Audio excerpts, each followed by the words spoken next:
do 1 ao 14. Preciso só do 3, mas a gente lê a partir do 1. Antes vamos orar, pedir que Deus nos abençoe, pedir que Ele fale ao nosso coração. Se você está agitado, fique calmo, deixe o Senhor tranquilizar seu coração, sua alma.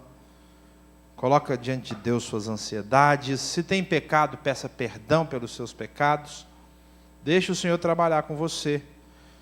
E Ele vai ministrar na sua vida em nome de Jesus. Vamos ter esse tempo de oração silenciosa. Depois de alguns instantes eu mesmo vou orar. E partimos para o estudo da palavra.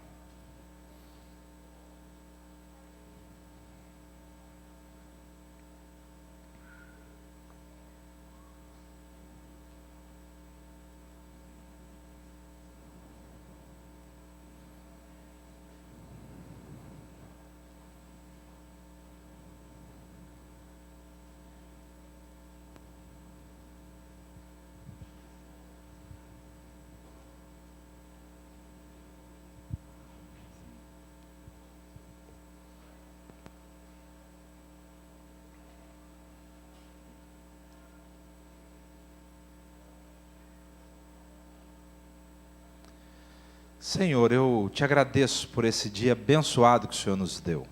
E agora nós estamos separando esse tempo para estudarmos a Tua palavra, estudarmos a verdade, e pedimos que o Senhor, Espírito Santo, esteja conosco, nos dando clareza, discernimento sobre o texto que o Senhor inspirou. Fala comigo, fala ao meu coração e fala ao coração dos meus irmãos. Que o Senhor possa perdoar aquele que andou longe de Ti, que não Te buscou. Que o sangue de Jesus purifique cada pessoa. E cada um saia daqui mais próximo, mais íntimo com o Senhor. Te entregamos esse tempo de estudo, pedindo mesmo a direção, a presença do Senhor sobre as nossas vidas. Bendito seja o nome do Senhor. Te dedicamos tudo o que faremos aqui. E pedimos que o Senhor mude as nossas vidas nessa noite. Em nome de Jesus. Amém, Senhor. Amém. Amadas irmãs, nós temos um encontro de mulheres agora nesse sábado. Nós temos um encontro por ano e vai ser bênção de Deus. Se você tem disponibilidade, sábado, das 8h30 até as 5 horas. O investimento é R$40, dá tempo de fazer, de participar. Se você quiser participar, só falar comigo mesmo, né? As meninas não estão aí, elas tiveram que sair, então você pode falar comigo. E se você não tiver dinheiro, você fala comigo também, que eu falo com as meninas da liderança. Mas vai ser bênção, é só para mulheres, não tem idade, qualquer mulher, viu? Pode participar, basta querer, vai ser bênção de Deus, temos lá jovens participando, então fica aberto aí o convite. No dia 30, sábado agora. E no outro sábado, dia 6, nós temos a festa do milho. Festa do milho é uma festa especial, nós fechamos a rua, e aqui nós temos tudo do milho. Tudo que você pensar, a gente vende aí. A arrecadação é para o nosso trabalho social, com moradores de rua. E, além disso, nós temos atividades, tem bingo, né? Você pode participar, pode doar brindes, se tiver um brinde lá na sua casa. Você ganhou lá um kit de sabonete da Natura e não está usando. Então você dá para a gente, que a gente vai colocar no bingo lá, vai ser uma bênção de Deus. Então, separe o sábado que vem, a partir das 5 horas, Eli, que hora que começa? 7 horas? Que horas que começa a festa do milho, Ju? Que horas que começa a festa do milho? 7 horas. Então, a partir das 19 horas. Então, um encontro de mulheres nesse sábado e festa do milho no sábado que vem. Bem, amados, vamos então, Efésios capítulo 1, a partir do versículo 1 até o versículo 14, é o nosso tema de estudo.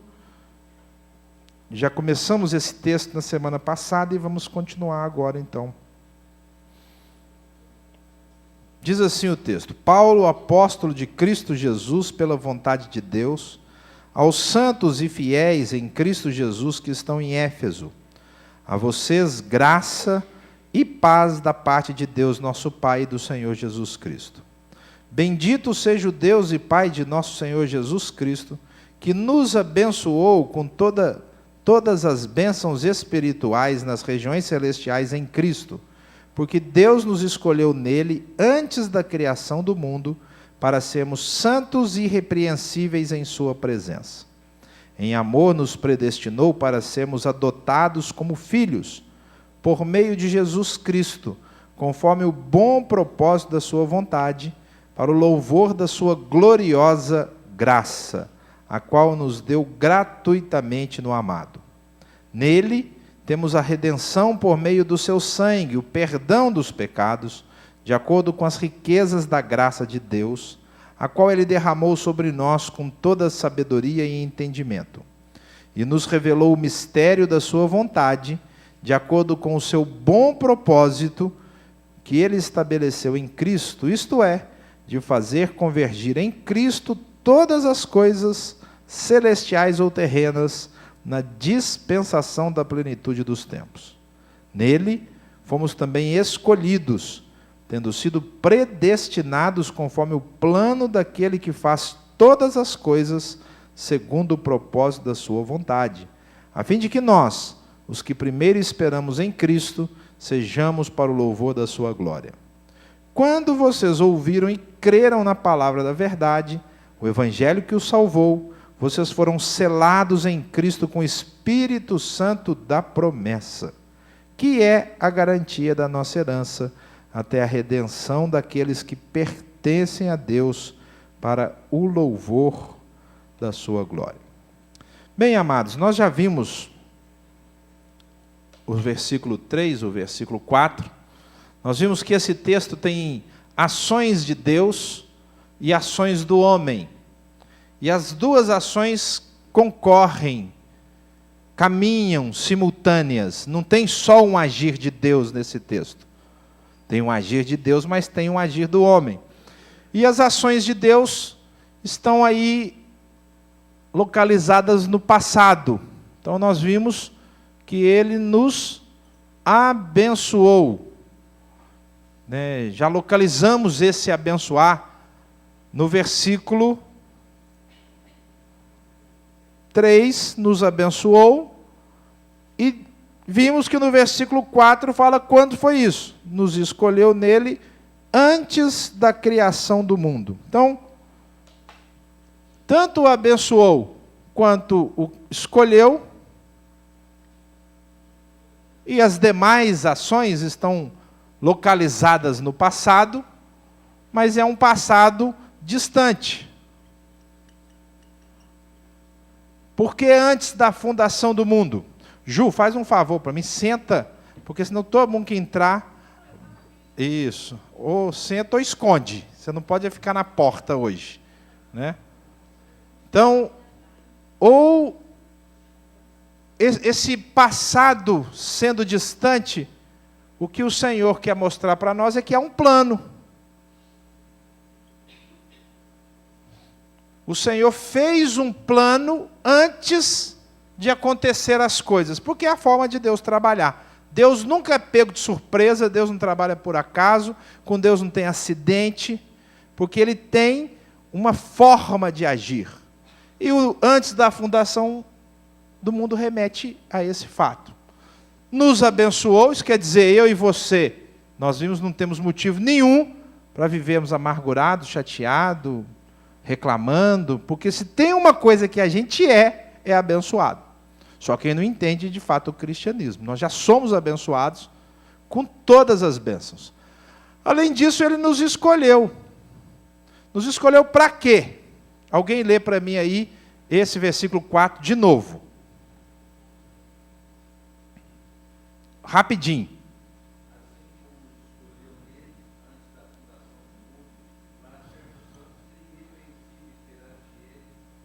Isso, até aí. Nos escolheu, né? A palavra pode ser traduzida por nos elegeu, mas ele nos elegeu para um propósito. Então nós vimos que esse texto de Efésios capítulo 1, ele é paralelo e similar ao de Romanos 8. Porque o que o Senhor determina para a gente é um alvo. Então, a gente chama isso aqui de determinação de objeto. Ele deu para nós alguma coisa que nós temos que ser. Ele não nos fez ser isso. Então, ele não chegou e me transformou num santo. Não. Ele elegeu para mim um propósito. Qual é o meu propósito?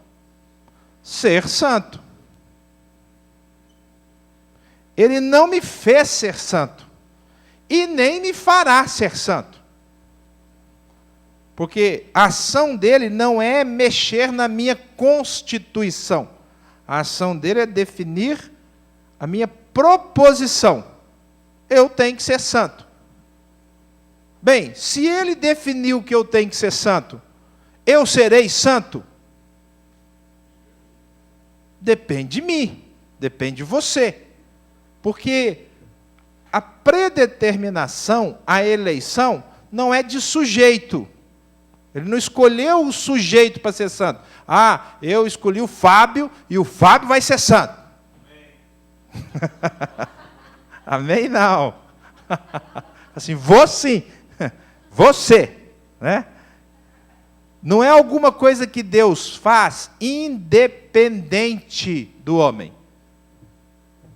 Ele definiu o objeto, não o sujeito. Então, esse texto, que traz essa palavra e as seguintes, elas não mexem na nossa natureza, na nossa essência. Elas mexem no nosso objetivo. Então, a gente já viu. Nós paramos aí. Aí vem o versículo 5. Lê, por favor. Cadê o Vitão com o microfone? Você está com o microfone, Vitão? Então, lê Efésios 1:5.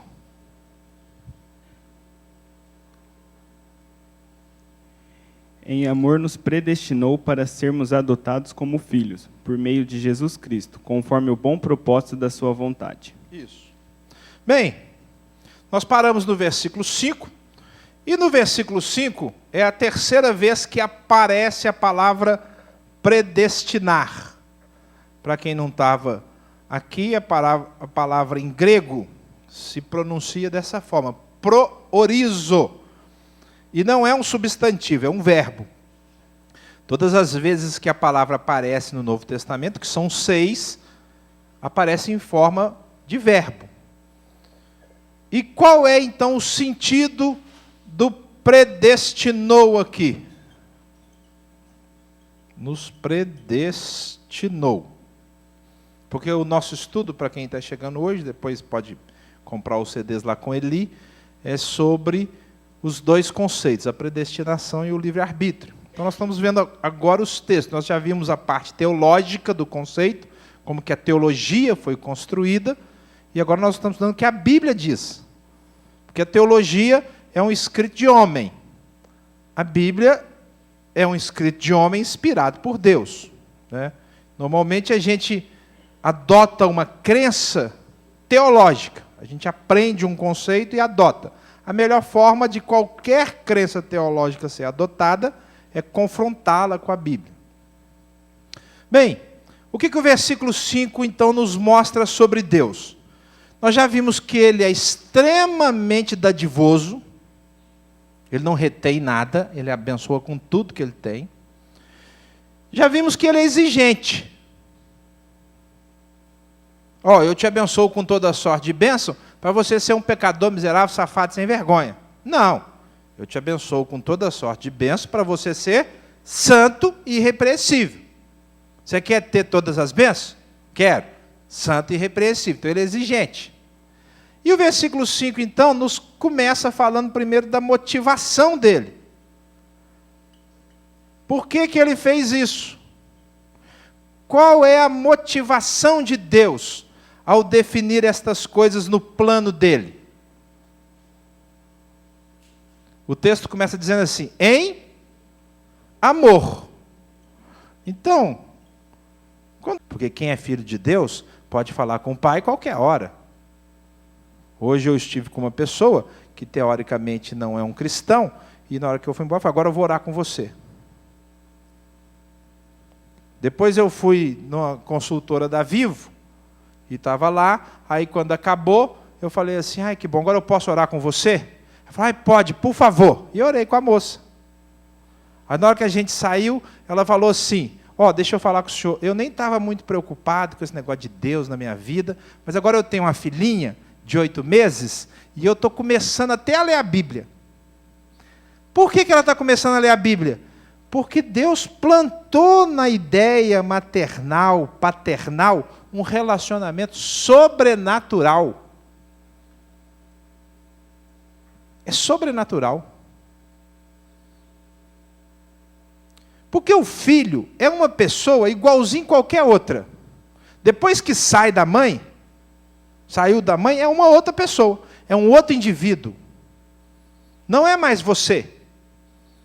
Não está mais ligado, é um indivíduo completo. Vai crescer, vira um indivíduo, pode ser um indivíduo inteligente, sério, honesto, pode ser um indivíduo cabeçudo, que só dá trabalho. Mas é um outro indivíduo. Mas a forma como o pai e a mãe tratam a filha é diferente de como trata qualquer outra pessoa. Ou não é? Isso é sobrenatural. Porque é assim que Deus trata todos os filhos. Ele nos predestinou para isso. Quando a Bíblia diz que Ele nos predestinou para isso, Ele não predestinou o sujeito.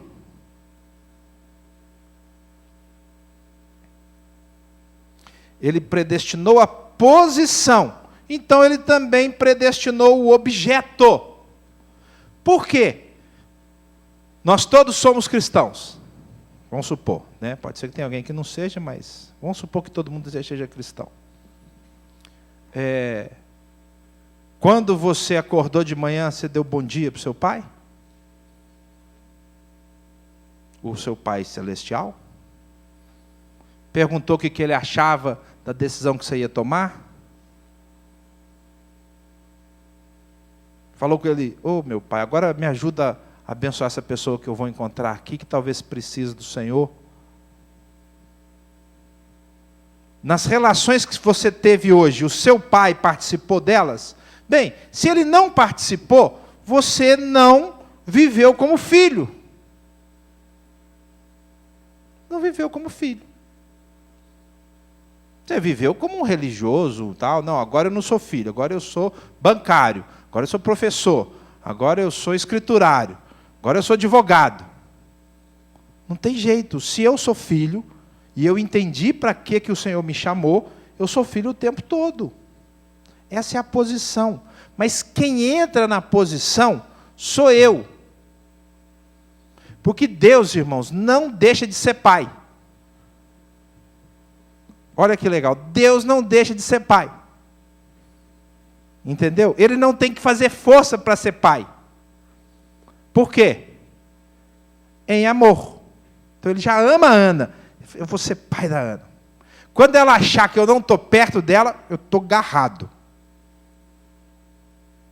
Mas eu e você vivemos num mundo que tira a nossa atenção do Senhor.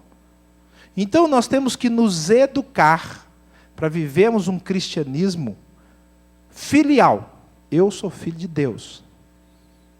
E eu tenho que viver assim. Esse é o meu alvo.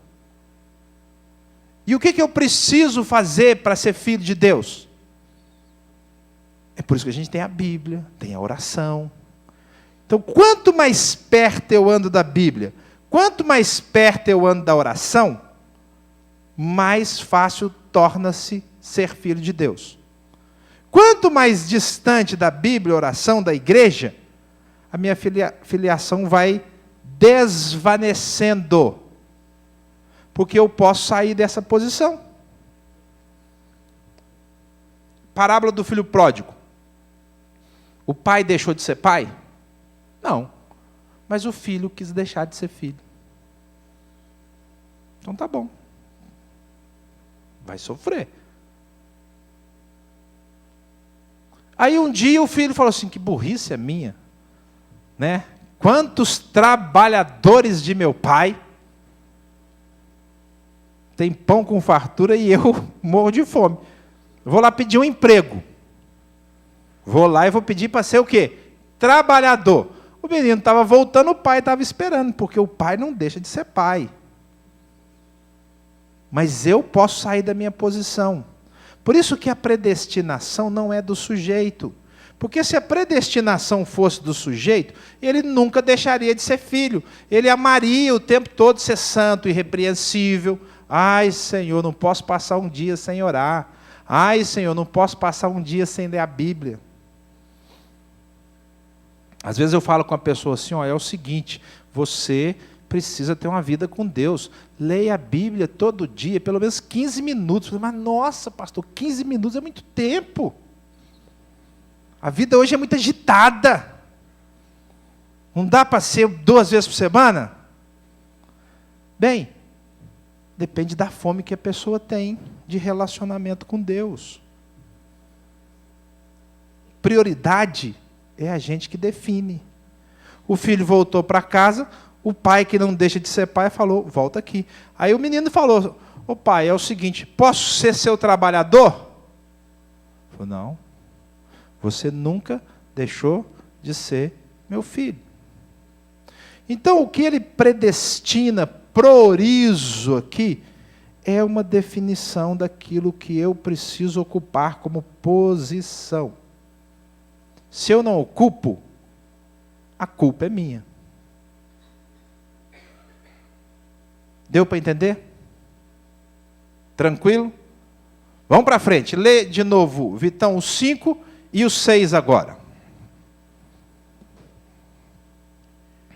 Em amor nos predestinou para sermos adotados como filhos, por meio de Jesus Cristo, conforme o bom propósito da sua vontade, para o louvor da sua gloriosa graça, a qual nos deu gratuitamente no amado.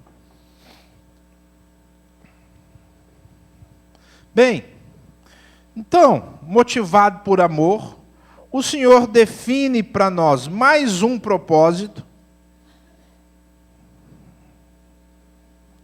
Enquanto o propósito da eleição é um propósito de descontaminação, é um propósito de radicalização, tem que ser santo e irrepreensível, quer dizer, tem coisas que eu não posso fazer nesse mundo.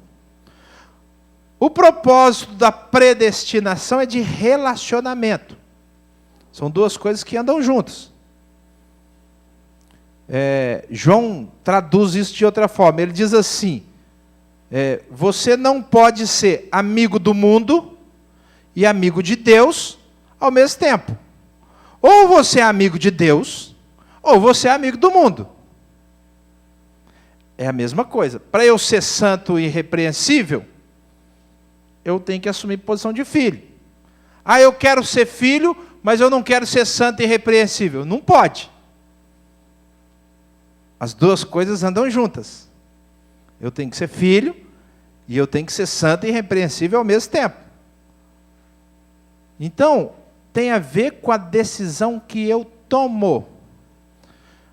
O nele aí está bem explicado em Jesus Cristo, e ele diz assim, segundo o quê? Segundo beneplácito. Ou, segundo a tradução lá do Vitão, segundo o bom propósito da sua vontade. Depois você lê de novo esse texto na sua casa, e você vai ver nesse texto o tanto que aparece para, a fim. Porque ele está trabalhando o tempo todo com propósito. Então existe um propósito claro no plano de Deus. O bom propósito da sua vontade. Quer dizer, todas as vezes que eu tenho um plano, eu tenho um propósito. Todas as vezes, 100%. Só a pessoa que sai, o que eu vou fazer agora? Ah, não sei. Né? Vou sair de casa agora e não sei o que eu vou... Não, você sai de casa com um propósito definido. O Senhor tem um propósito.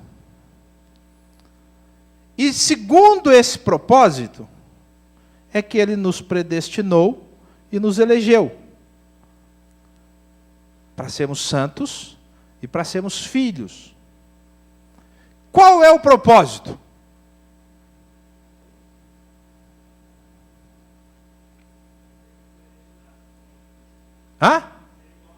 Para ser igual a Cristo. O bom propósito dele está no versículo 10. Lê lá o versículo 10. Lê o 9 e o 10. E nos revelou o mistério da sua vontade, de acordo com o seu bom propósito que ele estabeleceu em Cristo. Então, é um mistério. Só que é um mistério que eu já sei, né? É um segredo revelado. Por que ele usa a palavra mistério? Porque não era claro lá no Velho Testamento. A pessoa, para descobrir esse propósito, tinha que entrar na relação filial. Não era claro. Veio Jesus e a relação ficou clara. Quando Jesus ia orar, como é que Jesus chamava Yahvé? Como é que Jesus, qual o título que Jesus dava a El Shaddai? Abba. Ele chamava o pai dele de pai.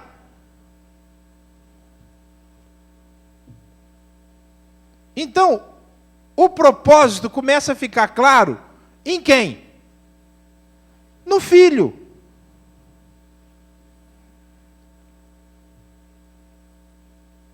O Filho é a revelação do propósito de Deus.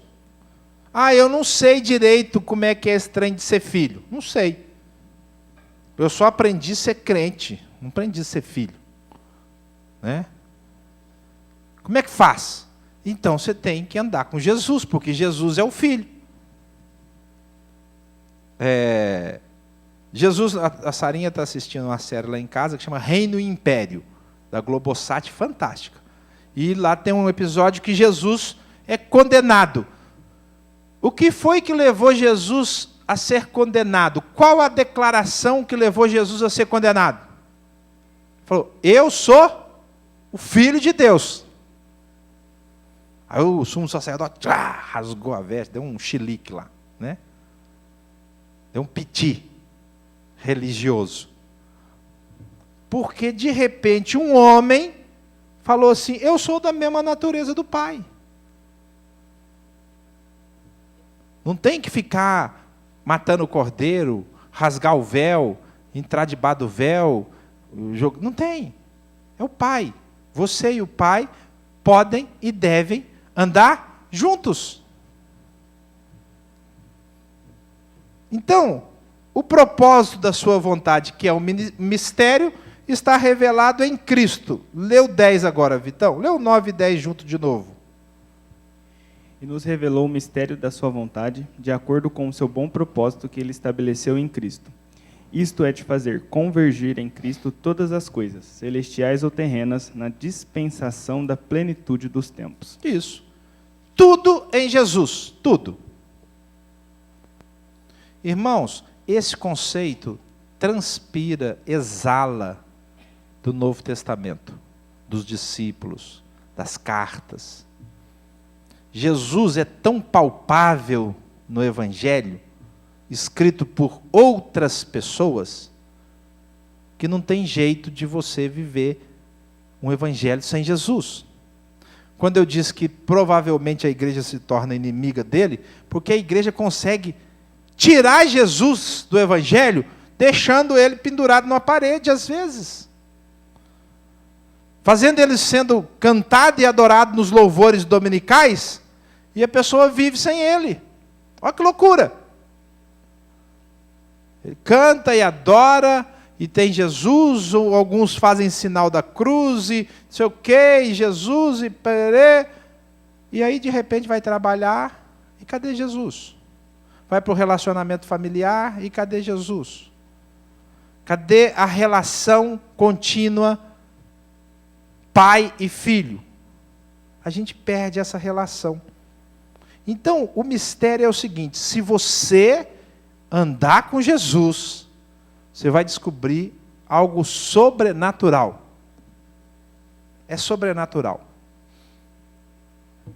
Não tem explicação. Não tem teologia, não tem microfone. Deixa eu explicar para você que está aqui. É uma bênção você estar aqui, né? Alguns estão com um propósito especial. Ótimo.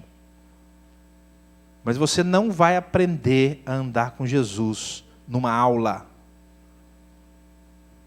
Você vai aprender a andar com Jesus se depois que acabar a aula e você for para sua casa e ficar sozinho, falar assim: Senhor, eu não vou dormir sem orar. E amanhã, quando você acordar, fala: eu não vou sair sem te buscar. Não vou entrar no trabalho sem a sua presença. Não vou fazer o almoço sem o seu conselho. Só é possível viver se for um relacionamento. E relacionamento, irmãos, só existe por experiência. Só. Sabe qual religião que ensina isso?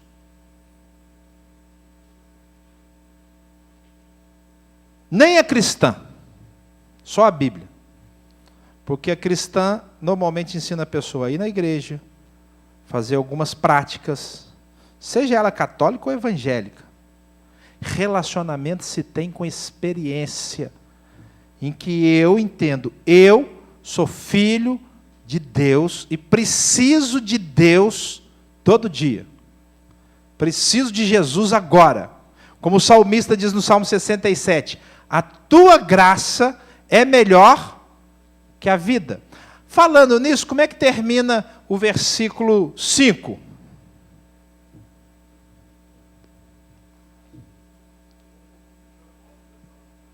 Propósito da sua vontade? Não é para o louvor da sua graça, não? Então é o 6. Leia aí o 6, Sarinha.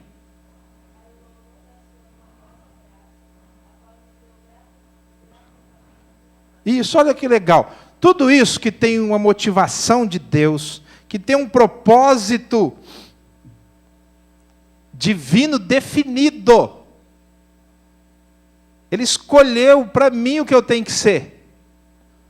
Ele não deixou a bel prazer, a cada um pode ser o que quiser. Não. Ele já definiu o propósito. Ele não obriga ninguém a ser, mas ele definiu o propósito. E diz aí, tem um objetivo para o louvor da sua graça. Posso perguntar para vocês? Como é que você entende essa expressão? Para o louvor da sua graça.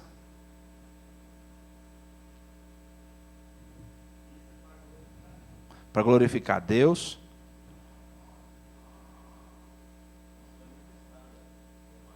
Para ser propagada. Propagada o quê? A graça. Reconhecimento do quê? Da graça. O que mais? A graça seja exaltada. Quer dizer, tudo parte dele. Se eu viver para ele, eu vou experimentar uma vida exclusivamente na graça dele. Irmãos, é uma outra forma de viver o Evangelho.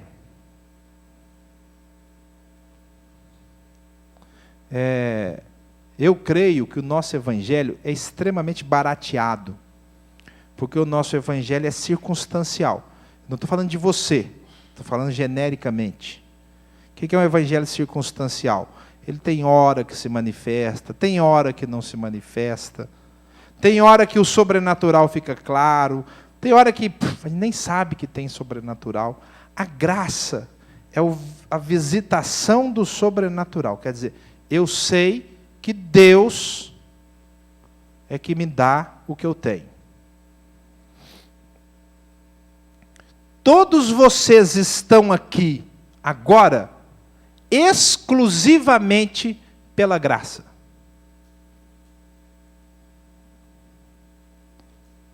Aí caberia, glória a Deus. Isso.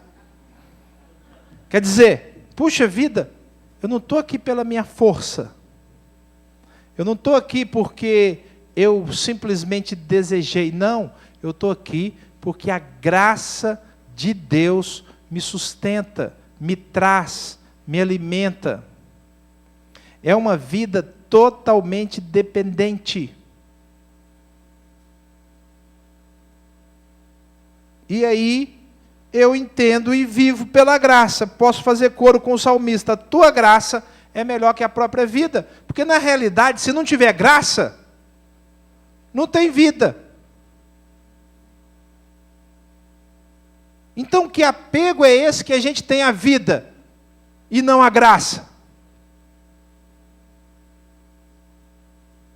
Que vergonha é essa que a gente tem de testemunhar, de pregar para qualquer pessoa, de exalar o bom perfume de Cristo, de ser sal, de ser luz, de orar pelas pessoas em qualquer lugar, em qualquer hora, e falar assim, deixa eu te falar, eu sou filho de Deus, e se você não se tornar, você não vai perceber a graça. Porque só quem se torna filho de Deus consegue perceber a graça. Senão ela está achando que é por causa dela mesma, por causa do acaso, sei lá o quê. A graça é um toque sobrenatural. Eu começo a olhar com o olho de Deus e não com o meu mais. Ele que me diz, Ele que me mostra, Ele que me fala. Eu vivo pela graça. E graça, o texto é até redundante, né?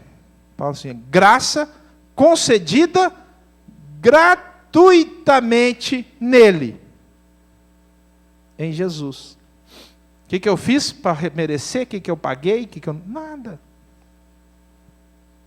Irmãos, é muita graça na vida da gente, muita graça. Não tem sentido a gente ser egoísta. Não tem sentido a gente ser mesquinho. Ah, é meu. É meu. Não tem sentido. É graça. E a graça tem que ser, alguém falou aí, reconhecida, mostrada. As pessoas têm que falar, opa, eu estou vendo a graça de Deus agindo. Eu estou vendo a graça de Deus. A graça está aparecendo. O sobrenatural está claro. Então, o que Paulo vai mostrar para nós é que ele já definiu como eu e você temos que viver. É uma vida relacional, que revela a graça de Deus e que me faz ser cada vez mais como Jesus. Jesus é o cara para quem eu tenho que convergir. E, irmãos, tem que ser relacionamento pessoal. Deixa eu te sugerir um alvo, um desejo, um pedido de oração. Comece a querer ver Jesus. Vê mesmo, vê com esse olho de carne. Porque quando eu começo a querer ver Jesus, eu começo a entender que Jesus é uma pessoa. Porque a crença na divindade de Jesus é um pouco etérea. Eu não preciso perceber a presença. Ontem eu e a Tereza fomos assistir Tarzan, esse novo que está passando, que é muito bom, por sinal, viu? Vale a pena ver esse filme, muito bom mesmo. E a Jane do Tarzan percebe a presença do Tarzan. Ela está lá, não vê, de repente, o Tarzan está aqui. Porque o Tarzan tem uma presença diferente. Pois bem, irmãos, a presença de Jesus tem que ser assim. Não é só uma relação com o nada. Ah, vamos orar. Ah, Senhor, eu tal. Não, É uma relação perceptível. Ah, mas não está errado eu querer perceber? De jeito nenhum, porque é relação. Não é essencial. Não é fundamental. Bem-aventurados os que não viram e creram. Então não precisa de ver. Mas se eu começo a desejar, eu começo a mostrar que o meu coração quer ter um relacionamento, que é o relacionamento pai e filho, de estar com. E, irmãos, se a gente retroceder lá no Velho Testamento, que não tinha esse relacionamento pai e filho, como é que o Senhor falava com Moisés? Face a face, olhos nos olhos. Não tinha jeito de não perceber a presença de Deus nessa relação, não tinha jeito. Se tinha alguma coisa que a presença era tão forte, era de Deus. Aí Abraão, lado a lado, a ponto do cara ser chamado amigo de Deus. Elias, quando Elias ia morrer, né? Na verdade ele não morreu, ele foi trasladado, mas quando ele ia ser trasladado, ninguém queria ficar perto dele. Porque eles achavam o seguinte, ia ser uma experiência tão profunda que matava todo mundo.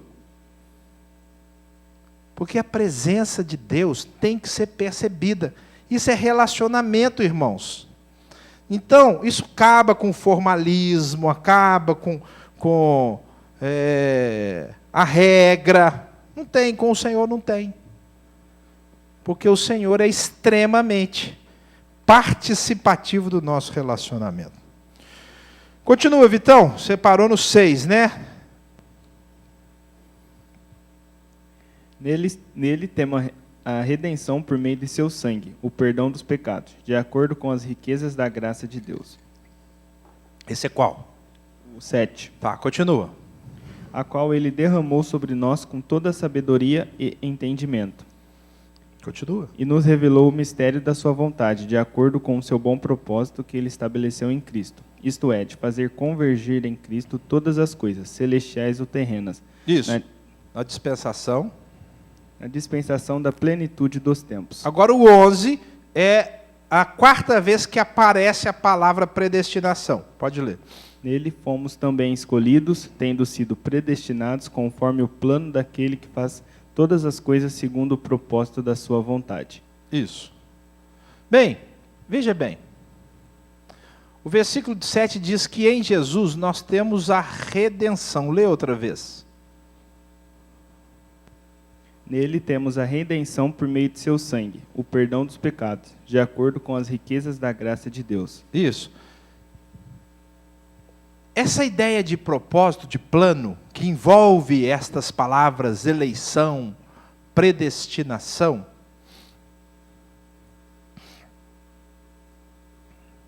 tem um método, tem uma forma empregada aqui. A redenção mostra isso. Se há redenção, é porque havia escravidão. Se alguém precisa ser redimido, é porque essa pessoa estava presa. Presa em quê? Do que ele nos redimiu? Essa escravidão é de uma vida sem relacionamento.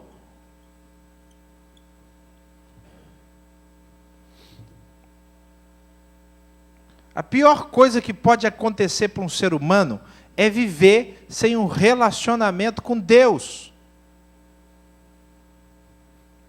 Ah, não, eu sou um ser humano, não quero saber esse negócio de Deus, eu não roubo, eu não mato, não fumo, não bebo, não sou promíscuo. Muita gente vive a vida hoje, não é tão ruim assim. Você tem amigos que não são tão ruins? Você fala assim, gente, puxa, essa minha amiga é tão legal. Esse meu amigo aqui, ele não faz nada de errado. Mas acontece que o Senhor nos predestinou. Qualquer pessoa foi predestinada para uma vida de relacionamento. E quando eu vivo sem esse relacionamento, eu vivo numa escravidão. O que eu e você temos que levar para as pessoas é esse relacionamento. Irmãos, eu e o meu pai temos que ser tão íntimos que quando eu falo, eu deixo claro para as pessoas que o meu pai participa. E isso tem que gerar um impacto nas pessoas. Não tem a ver com ir na igreja. Tem a ver com o relacionamento que eu levo e faço e mostro para a menina que me atendeu no navio, falo assim, ó, o meu pai que eu falo com ele me ouve. E o que eu vou falar aqui, ele vai ouvir, e ele vai agir lá na sua vida, e você vai perceber. Não é isso que Jesus fazia?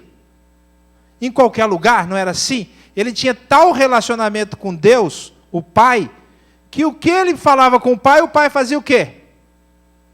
Atendia. Aí ele falou assim, vocês também podem ser assim.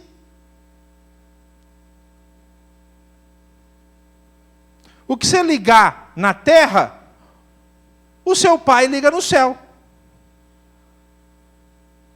Ele falou que a gente pode fazer isso. E é isso que a gente tem que mostrar para as pessoas. Porque se a gente não mostrar, eles não vão entender.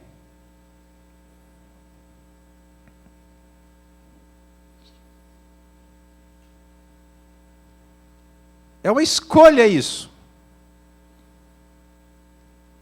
E aonde eu e você formos, as pessoas têm que perceber que o nosso relacionamento com Deus não é uma escravidão. É uma outra forma de viver sobrenatural. Aí ela vai pensar assim, puxa vida, vem cá, como é que Deus te atende? Como é que eu faço para Deus me atender? Igual Ele atende você. Será que eu posso dar algum dinheiro? Se eu der algum dinheiro, aí Deus vai me atender também? Lembra de um caso assim lá no livro de Atos? O cara quis comprar a capacidade do dom do Espírito Santo. Senhor, eu te dou um dinheiro, você me dá esse negócio? Porque não era só com Jesus. De repente, os discípulos que foram visitados pelo Espírito Santo, eles estavam fazendo a mesma coisa que Jesus fazia. Eles oravam e o Pai respondia. E a resposta do Pai era perceptível. Então, queridos, nós temos que levar para um mundo que vive sem relacionamento, e isso é escravidão. Não interessa se a pessoa faz coisa certa ou faz coisa errada. Interessa para quem que ela vive. Quando alguém é redimido, essa pessoa passa a viver para o louvor da sua graça. Ela não passa mais a viver para a graça dela, para o louvor dela. Se alguém te der parabéns, ótimo. Se não te der parabéns, ótimo. Você não vive para ganhar parabéns. Você vive para quem? Louvor da graça do meu Deus. Gostou de mim? Bem. Não gostou? Bem também. É assim que a gente vive. Olha como é que termina esse texto. Olha o versículo 14.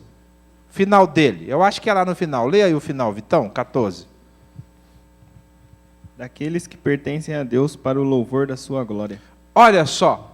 Aí ele já acrescenta um componente novo. Para o louvor da sua glória.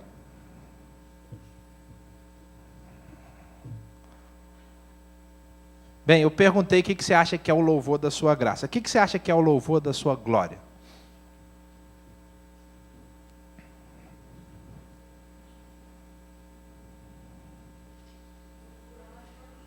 Hã? Da pessoa de Deus, mas uma coisinha só relacionada à pessoa. O que é a glória de Deus? O que era a glória de Deus lá no Velho Testamento? É a parte da pessoa que eu vejo. A glória é a manifestação da presença, porque Deus não é visível. Deus é espírito e ele não pode ser visto. Nunca vai ser visto. Mas a glória dele, a presença é manifesta. Então, quando eu vivo pela graça, a glória dele aparece. As pessoas olham para mim e não me veem mais o Samuel. Pô, esse trem tá esquisito, esse Samuel aí. O que é isso que está acontecendo? É a glória dele que começa a aparecer. E aí, em vez da pessoa me exaltar, ou se ela me exaltar, eu falo, não, não sou eu. É a presença de Deus. Pedro e João curaram o menino lá na porta do templo. Aí eu assim, em nome de Jesus. Aí os caras, nossa, Pedro e João agora são os caras. Eu falo, não. Vocês estão achando que foi a gente? Ele não fez nada. Foi a fé no nome de Jesus. Irmãos amados, nós temos que exercitar essa fé mais. A fé na graça e a fé na glória. E só vai vir através de relacionamento, intimidade. Bem, um pouco dessa glória aqui chama-se dons. Não é toda, mas chama-se dons. Quanto mais dons do Espírito Santo você tiver, mais a glória aparece. Porque você sabe que não depende de você. É o Senhor que está fazendo. E Ele fazendo, a glória é dele. E você deixa claro para as pessoas que a glória é dele. É a presença dele se manifestando. E aí você vive pela graça, e o mérito é dele, não é seu, e você vive para a glória. A presença dele é que conta, não é a sua. Isso muda um pouco o nosso cristianismo, porque ele passa a ser centralizado, centrado integralmente em Jesus. Jesus passa a ser a palavra que você mais fala. Que você mais... Mas é possível, essa pessoa só fala de Jesus? É verdade, eu falo de Jesus. Ah, mas está sendo chato esse cara falando de Jesus. Mas na realidade, é a razão de sua vida. Você vive por causa dele. Se não tiver Jesus, não tem sentido. Tirar Jesus, perdeu a razão, perdeu o brilho, perdeu a cor. Eu preciso de Jesus, preciso andar com Ele, caminhar com Ele, viver com Ele, falar com Ele, ouvir o que Ele tem para dizer, escutar o conselho dEle, obedecer a palavra dEle. Se eu dormir sem falar com Ele, vai ser ruim para mim. E aí eu fico obcecado por Jesus. Foi Ele que falou, se alguém não vier após mim, negar-se a si mesmo, não é digno de mim. Aborrecer pai, mãe, mulher, marido, filho, por minha causa, ele é a prioridade. Então, queridos, quando nós somos redimidos no sangue, e aí a gente encerra por aqui hoje, o Senhor aplicou um método para fazer isso. O método é o método da morte. Ele tira a gente da escravidão através da morte.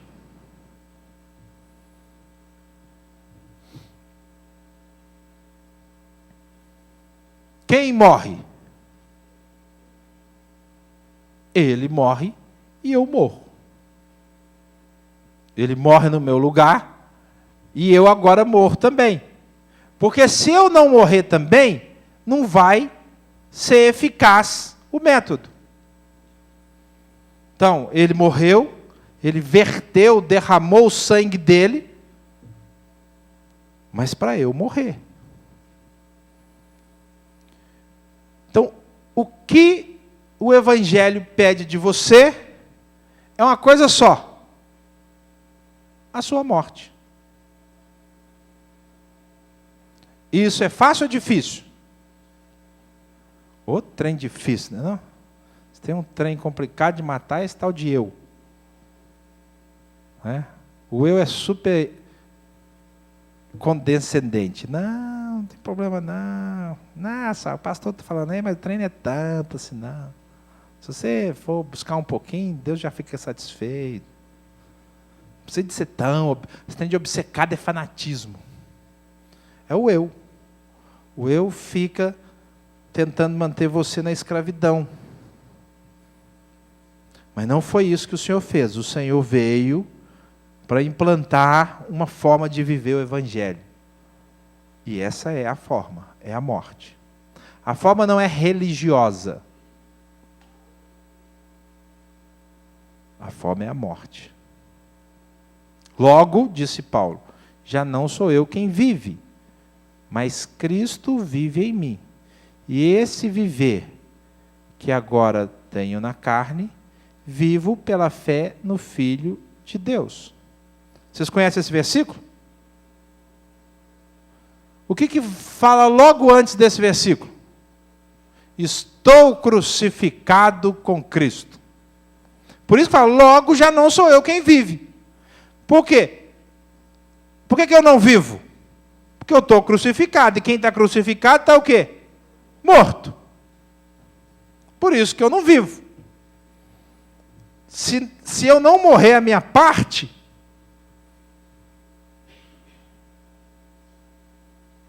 não tem Jesus. Só tem Jesus se a gente morrer a nossa parte. E aí ele aparece, e a graça dele fica clara, e a glória dele brilha.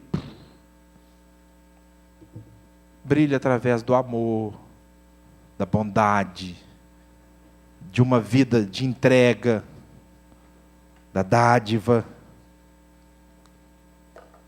Então é assim que o Senhor trabalha conosco. E foi para isso que Ele nos predestinou. Para isso que Ele nos elegeu. Então, nós somos eleitos, mas não eleitos como indivíduos escolhidos a dedo, dentre os demais. Nós somos escolhidos para cumprirmos um propósito, para estabelecermos um relacionamento. Não ficou a Deus dará, cada um define o seu. Esta forma torna a ação de Deus igualitária. Serve para todo mundo. Serve para qualquer pessoa em qualquer lugar da face da terra. Não discrimina ninguém. E ao mesmo tempo, torna todo mundo responsável. Quer ver a responsabilidade nesse texto? Lê aí só para a gente encerrar. Lê o 13. Eu acho que é o 13. Quando vocês ouviram... Aí, olha a responsabilidade. E creram na Não, palavra... lê de novo. Quando vocês... ouviram e creram na palavra da verdade... e creram. É minha responsabilidade. Hoje, a minha responsabilidade de mestre, de ensinador, está acabando agora. Está acabando agora. A nossa responsabilidade de crer já começou. Porque eu também estou incluído, eu também ouvi minhas palavras. Então, a minha e a sua responsabilidade agora é, peraí, eu tenho que viver pela graça para a glória. O relacionamento, Deus tem que transpirar na minha vida como pai e filho. Amém? Quinta que vem a gente acaba o versículo 11, que traz a palavra predestinado mais uma vez. E aí vamos para as outras duas referências das 6 que trazem este conceito. Pois não, Tamir? Fazei-a.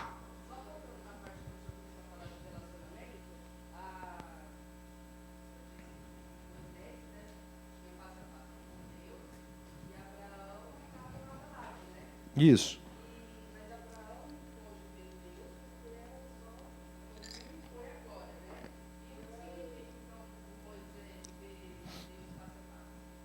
Então, a presença de Deus para Moisés, né, a pergunta da Tamie é o que significa Moisés ter visto face a face, e é a mesma figura, Abraão lado a lado. Face a face é intimidade. Podia muito bem ter sido Jesus. Entendeu? Jesus ter se materializado lá. Porque Jesus era o Filho de Deus, inclusive no Velho Testamento. Jesus resolveu ser Jesus antes da fundação do mundo. Nós falamos quinta passada. Antes da fundação do mundo, o Filho falou assim, opa, eu vou morrer na cruz. Então, antes que houvesse mundo, o plano dessa tríade, Pai, Filho e Espírito Santo, foi construído e definido. Jesus aparece na fornalha, pode ter sido Jesus andando com Abraão, no tabernáculo, ou então algum tipo de manifestação da presença de Deus, gloriosa. Estas manifestações podem ter diversas formas. A primeira vez que Abraão viu a Deus, que Moisés viu a Deus foi por meio de uma sarça. O Senhor estava naquela sarça.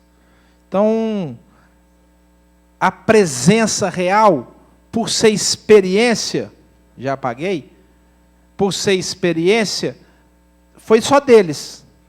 Não tem como a gente saber. Senhor Moisés, quem que era? Era Jesus? Jesus foi o senhor que foi lá? Não sei. Mas é tão visível que é face a face. Então hoje, eu e você podemos ter a mesmíssima experiência. Sem tirar nem pôr. O grau de intimidade que a gente tem e a capacidade de perceber a presença de Deus. Você também pode ter, eu, Samuel, qualquer um de nós. E podemos inclusive dizer assim, face a face eu estive com o Senhor. Por causa dessa percepção relacional. É isso que aconteceu no Velho Testamento. E Jesus tornou isso, digamos assim, aconteceu, deixa eu ver se eu estou usando comercialmente as palavras, se eu estiver errado, vocês me corrijam. Aconteceu a varejo no Velho Testamento e aconteceu no atacado no Novo Testamento, tá certo? Quer dizer, não foi todo mundo que experimentou, era um aqui que entendia, um ali que entendia, o outro aqui, o outro ficava com medo, e de repente o Espírito Santo veio e falou, opa, agora é todo mundo. Aí a igreja torna o trem religioso. Que horas que eu vou encontrar Deus? Na hora do culto. Não. Então esse visualizar face a face não é a pessoa do Pai, porque é impossível isso. Mas a presença já é suficiente. Para encerrar, Filipe falou assim com Jesus, Jesus, mostra-nos o Pai, e isso nos basta. Aí Jesus falou assim, estou te entendendo. Pergunta é essa, há tanto tempo estou convosco? Como você me diz, mostra-nos o Pai? Parece que Jesus queria dar um cascudo na cabeça do Filipe. Não estou entendendo. Quem vê a mim, relacionamento. Beleza? Que Deus nos abençoe. A gente continua com esse texto na semana que vem, fechando-o. Bem,